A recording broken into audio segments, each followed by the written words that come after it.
എനിക്ക് heart rate വന്നിട്ട് 153 ആയിരുന്നു. പിന്നെ അതേപോലെ തന്നെ പ്ലാസൻ്റ് വന്നിട്ട് പോസ്റ്റീരിയർ ആയിരുന്നു കേട്ടോ.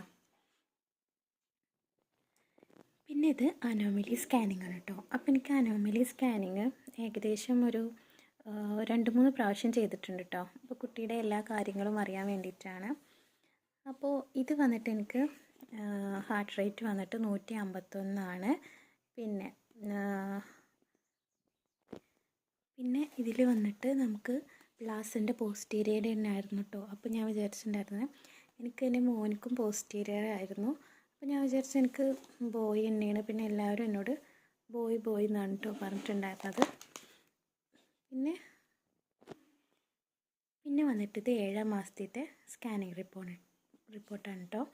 ഇതിൽ വന്നിട്ട് എനിക്ക് പ്ലാസൻ്റെ വന്നിട്ട് ലെഫ്റ്റ് ലാറ്ററലാണ് കേട്ടോ. പിന്നെ എൻ്റെ ഹാർട്ട് റേറ്റ് എന്ന് പറഞ്ഞാൽ 148 ആയിരുന്നു. അപ്പോൾ ഇതും ബോയ് ആണോ ഗേളെന്നൊന്നും പറയാൻ പറ്റില്ല കേട്ടോ ഇത് വെച്ചിട്ട്. പക്ഷെ എനിക്ക് പ്ലാസൻ്റെ വന്നിട്ട് ലെഫ്റ്റ് ലാറ്ററലാണ്. അപ്പോൾ എല്ലാവരും പറയാറുണ്ട് ലെഫ്റ്റ് സൈഡിലാണ് പ്ലാസൻ്റ് ആണെന്നുണ്ടെങ്കിൽ ഒരു 90% നമുക്ക് ഗേൾ ബേബി ആവുമെന്നാണ് കേട്ടോ പറയാറുള്ളത്.